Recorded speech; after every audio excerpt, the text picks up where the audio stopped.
You walk into a crowded café. Music is playing a little too loud. The espresso machine keeps hissing. Chairs scrape against the floor. 3 conversations overlap near the counter, and someone's phone keeps buzzing on the table next to you. Everyone else seems completely fine, laughing, talking, ordering drinks like nothing is happening. But after 10 minutes, something inside you already feels tired.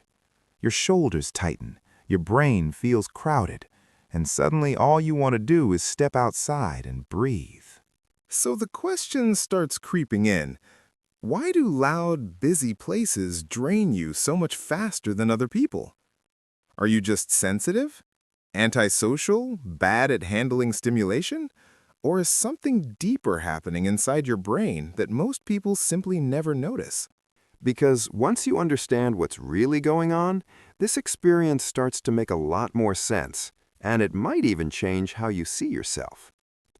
Early in the 20th century, the psychologist Carl Jung introduced the idea of introversion and extroversion.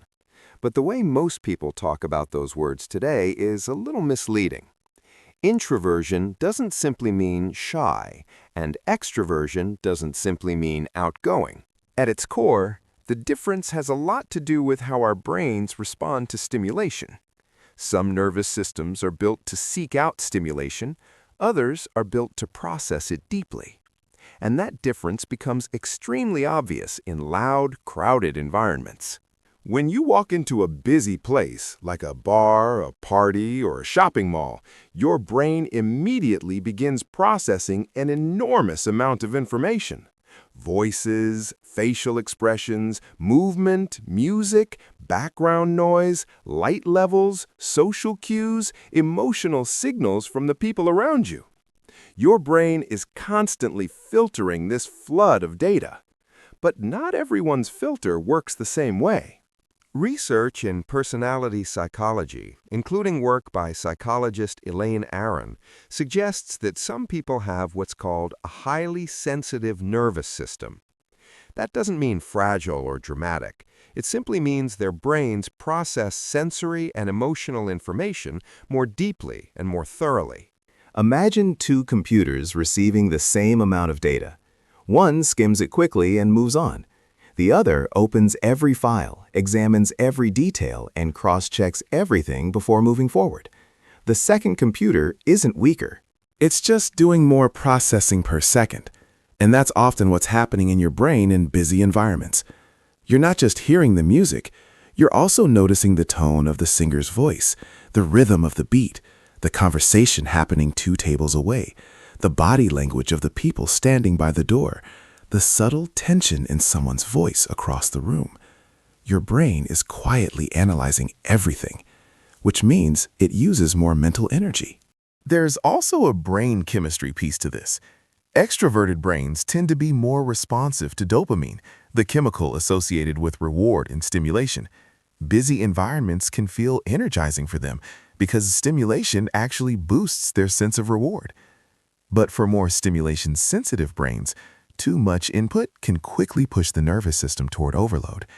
And when that happens, your brain shifts into a subtle protective mode. You might feel restless, irritable, mentally foggy, suddenly exhausted. Research in personality psychology, including work by psychologist Elaine Aron, suggests that some people have what's called a highly sensitive nervous system. That doesn't mean fragile or dramatic. It simply means their brains process sensory and emotional information more deeply and more thoroughly. But before you answer, your brain is already juggling 5 different things: the person talking next to you, the clatter of dishes, the emotional tone of the group, the fact that someone just laughed loudly behind you, and the pressure to respond in time. Meanwhile, the person next to you answers instantly, without missing a beat. It can feel like everyone else has a simpler mental channel, while yours is receiving signals from every direction. This is why quiet environments often feel so relieving. Silence isn't empty for your brain. It's space to process. And that deeper processing style actually has some hidden strengths. People who are more sensitive to stimulation often notice subtleties others miss. They read emotional cues more accurately. They think more carefully before reacting. They tend to be reflective, observant, and attuned to small shifts in social dynamics. In other words, the same system that gets overwhelmed in chaotic spaces is often the same system that helps you understand people deeply. But there is a social catch, because the outside world often misunderstands this pattern.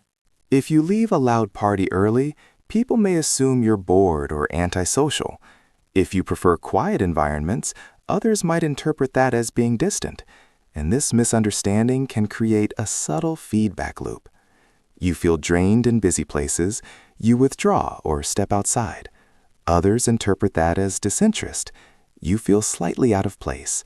The environment becomes even more mentally exhausting. Over time, this can quietly affect how you see yourself. You might start wondering if something is wrong with you. But in reality, what's happening is simply a mismatch between your nervous system and certain environments. Think of it like lighting. Some eyes handle bright sunlight easily. Others see more detail in softer light. Neither is broken. They're just tuned differently. There's another interesting piece here, too. Many people who are sensitive to stimulation actually enjoy social connection deeply. They like meaningful conversations, emotional closeness, and thoughtful discussion. What drains them isn't people. It's noise, chaos, and constant input layered on top of those interactions.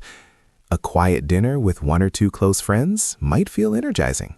A crowded nightclub with flashing lights and overlapping conversations might feel exhausting within minutes. Same person, same social ability, completely different sensory environment. And once you see that distinction, something important starts to shift. Instead of asking, why can't I handle what everyone else handles? You start asking a more accurate question. What kind of environments allow my brain to function at its best? Because every nervous system has conditions where it thrives. Some people feel alive in crowded stadiums. Others feel most clear-minded during a quiet walk, a small gathering, or a calm workspace. The problem only appears when we assume everyone should respond to stimulation the same way. But human brains were never designed to be identical. So if loud, busy places drain you quickly, it doesn't necessarily mean you're antisocial, awkward, or overly sensitive. It often just means your brain is processing more information than most people realize.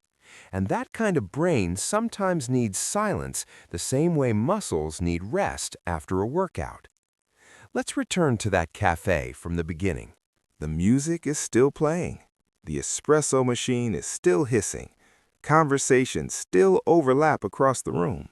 But now imagine you step outside for a moment. Fresh air, a little quiet. Your nervous system settles. Your thoughts feel clearer again. Nothing about you was broken inside that cafe. Your brain was simply working harder than it looked. And the real shift happens when you stop judging that difference and start understanding it. Because once you see the pattern clearly, you can start designing your life around environments that actually support your mind instead of constantly overwhelming it. And if this topic felt familiar, there's another psychological pattern worth exploring next.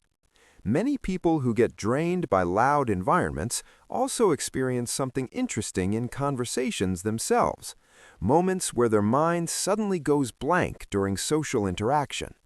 And understanding why that happens can reveal even more about how your brain handles pressure and attention.